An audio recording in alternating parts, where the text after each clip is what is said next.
noticing belatedly that there were footprints going up the dune, and maybe something orange now sliding along the backside of it. "Oh, crud," he muttered as the dune rolled over and settled out. He circled the pile again, hoping it was just some old bit of cloth a Jawa had abandoned. His engines blew loose sand away, and he peered through the clouds of dust. It was definitely something orange. Something orange with a hand sticking out of it. Oh crud crud crud. He circled again, but the engines wouldn't blow any more sand away, not without getting low enough to risk crashing or chopping up the person he'd buried. He picked up the comm. "Watto, I need to shut down," he said, hoping it didn't sound like a lie, not that the Toydarian was good at deciphering human tones. "Why, human?" he said through a burst of static. "On the monitor it looks fine. The manifold is cracking," Anakin said into the radio. "I've got to shut down for a half hour or it'll blow out and you'll have to tow it back." There was muttered cursing. "Fine, shut down. You guard that pod with your life, human." "Yes, sir." Anakin looked for a good place to land, but there was nothing for 100 yards in any direction. The orange thing was in loose sand, but if he tried to park there, the ship would be buried in a second. He whined to himself and backtracked. The engines shut down with an unpleasant cough that made him wonder if they would start up again. He looked out at the sand. Whoever it was had been under for almost 3 minutes now. Maybe they were already dead. Maybe there was no reason to go out there. But his mother would be mad if he did not at least try to help.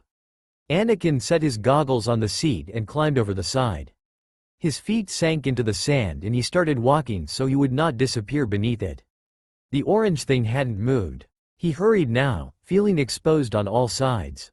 He could see the hand better now. It was definitely human, and not much larger than his own. A shadow was passing along the inside of his head. The entire desert got dark. He could still see the suns, but it was like an unholy haze had settled over everything. He had never been more afraid in his life. As he stepped closer to the still form, he felt sure the sky was about to crack open, or the sand would rise up and swallow him. "Mom will be mad if I don't help," he said out loud, trying to ward off whatever it was. Though how would she ever know? He gritted his teeth and grabbed the hand and then the wrist. There was a pulse. He pulled and a body came loose from the sand. The feeling of dread lessened, but didn't leave. It was a human, a boy, not much older than he was, or at least not that much larger. He was heavy, though. As Anakin pulled him up, sand poured out of the boy's orange jumpsuit. The boy's face was burned and blistered from the sun. His eyes were swollen and crusted shut and his mouth and nose were gummy with blood. Anakin rolled him over, face up, and the boy took a shallow raspy breath. Anakin opened his canteen and pried the other's mouth open, dribbling a little water in. The boy swallowed. A little at a time, the boy took in the whole bottle, but he never really woke up. Anakin went through his pockets, since he could not object. The boy had knives and wire and sharp metal stars, but no ID. "Don't suppose you could wake up now?" Anakin asked. The boy was silent and limp as Anakin started to drag him to the pod racer. If he told Watto, the boy might be taken to the hospital and treated, but if he was, then he would just be sold into slavery to pay the cost of his care, and it was more likely that Toydarian would consider the injured human too far gone, and make Anakin leave him behind. But what Watto did not know, the pilot's compartment was too small to hide the injured boy in. He went back to the engine. It would be a tight, uncomfortable ride. It took him 20 minutes to stuff the other boy inside the right engine casing. Watto was shouting into the radio the whole time. It took another 20 minutes to sabotage the engine on that side so it wouldn't start up and fry the orange boy. When the racer finally limped back to the tow rig, listing heavily to one side, everyone was mad. One of the Bothans grabbed him by the hair and pulled him out of the pilot's seat the moment he unbuckled the safety harness. "Your slave broke it," the one holding his hair growled. "I did not. You patched it with low-quality lead solder and it melted in the heat," Anakin whined, doing his best to appear both honest and pathetic. "Lies," growled the other. "Then what kind of solder did you use?" Anakin shrieked. "You damage my slave, you pay for a new one," Watto warned. That was about as far as the Toydarian would go for him, but the shaking stopped. The large furry alien didn't let go of him, though. Anakin noticed the other one was starting to pick around at the occupied engine. He had to do something soon. Watto hadn't owned Anakin and his mother for much more than a year, but Anakin had picked up a bit of his owner's native language.